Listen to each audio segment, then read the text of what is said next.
Hey, what's up, people? EQOA Nostalgia here. Just wanted to take the time to talk about EverQuest Online Adventures and the differences in some of the games I've played. I want to say right away that I've played everything that's free to play all the way up until level, all the way up until 2010.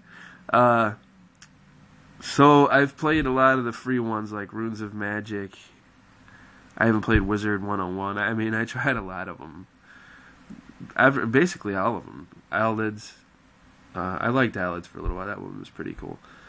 Yeah, but I can't sit here and think about all of them or I will run out of time.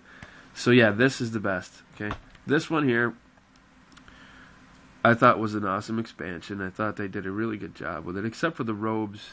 And there was a few things that disappointed the hardcore players like myself. But all around, I thought that the art direction here was going in the right direction.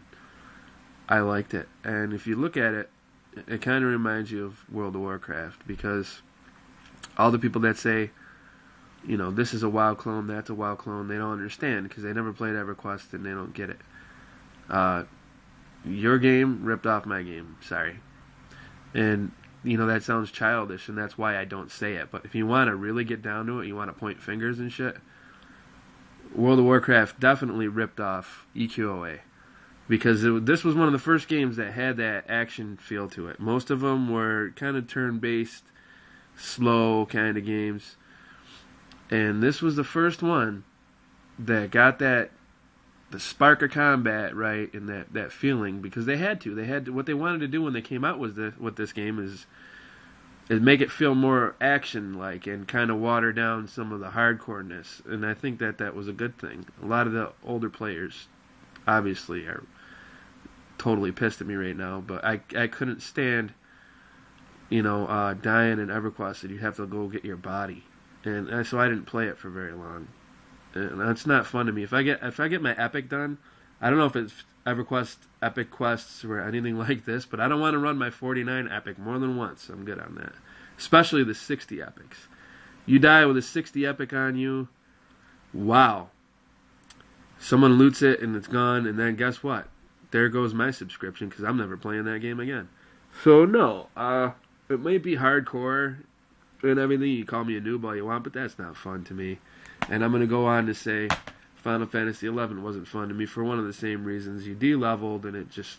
Why? Why you got to do that to me? You know, most of the time, people die. It's not entirely their fault.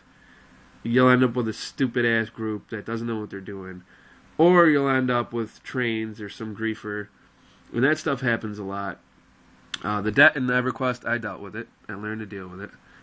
It's nothing now from what I understand with Boone, Hagley, and shit like that. But the community in this I liked. The Japanese players were extremely friendly and helpful to me, even though we did not know what one another was saying. They always helped me. They were always really friendly to me, because I played nights, and that's when they were on, obviously. But I had a lot of trouble finding groups. I liked the camps, the fact that people camped, but I didn't like the combat. I thought it was clunky. The art style didn't really do it for me. It was a little... It didn't live up to Final Fantasy expectations for me. I mean, coming from Final Fantasy 7, 8, 9, and 10, you gotta do better, guys. I'm sorry. Now, on to World of Warcraft. Oh, boy. How many people are gonna hate me? Okay. This one, I really enjoy this game. So, now I'm gonna piss off people in my own circle by saying this was a good game, okay? I'm not gonna lie. I liked it. I liked the characters. I loved the classes, the starting zones. All of the zones were awesome. I loved the colors. The colors in this game, wow. Just really vibrant game. It just felt alive, you know? I mean, just look at the differences in discs. That tells you how differentiated it is and how awesome it is. The lore was thick and rich. There was always something to do. And here's where I'm going to piss off the WoW fanboys. You guys suck, okay? You're a bunch of griefers, trolls, and nasty, nasty people. I don't think I joined a single guild without mad drama in it. I mean, someone was always ninja looting the bank or disbanding things and just making things hell. Shouts all the chat was always childish, stupid stuff, foul, nasty. It just got old. You group with someone and realize that they're a total tool. They just do the nastiest, meanest things, and you didn't have that on EverQuest. I mean, you did have some griefers, but not like that. And this one here I tried because I heard it was darker and more mature version of World of Warcraft. Well, I played it for a little while. I enjoyed it, but it was not EQOA. I can't talk shit about this game. I really can't. Because what I did play of it, I liked. But it's not the same for me. Pirates at the Burning Sea. Coming from Sid Meier's Pirates, I was looking forward to this one. I had a lot of fun with it for a while, but couldn't justify the $15 fee anymore, just for sailing around and blowing shit up.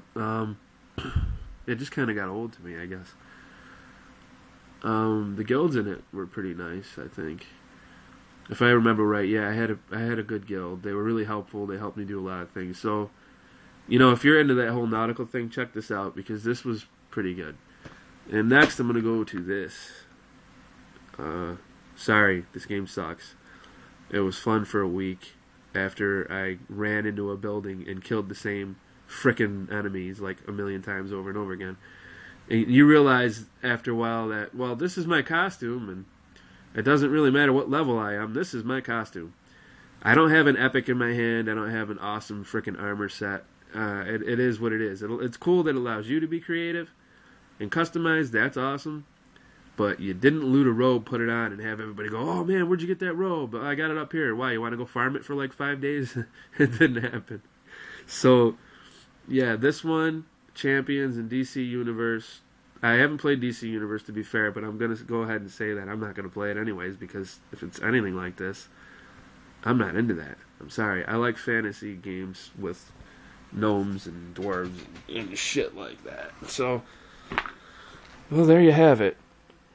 Like I said, trust me when I say I've played tons of free-to-play games, including Runes of Magic, Olids.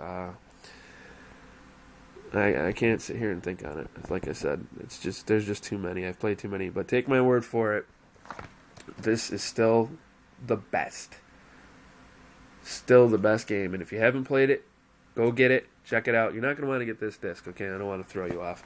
Grab this one. Because unlike this frickin' game, you don't have to have this disc and this disc and this disc to play the latest version. So you don't have to drop a ton of dough. I don't know, what was it, like $100, $200 for all that shit just to be able to play the latest version. You don't need this disc, so don't bother. Unless you want to look at the old school graphics, which is some people think are better. The robes definitely were better, but this one here, this is the only disc you need. You can find it on Amazon. Make sure you get it new and sealed, or you're not going to have the key. You're not going to be able to play it. But yeah, just want to promote the game, like I said, and do some comparisons and show you that I do know what the hell I'm talking about. I have been there. I have done that.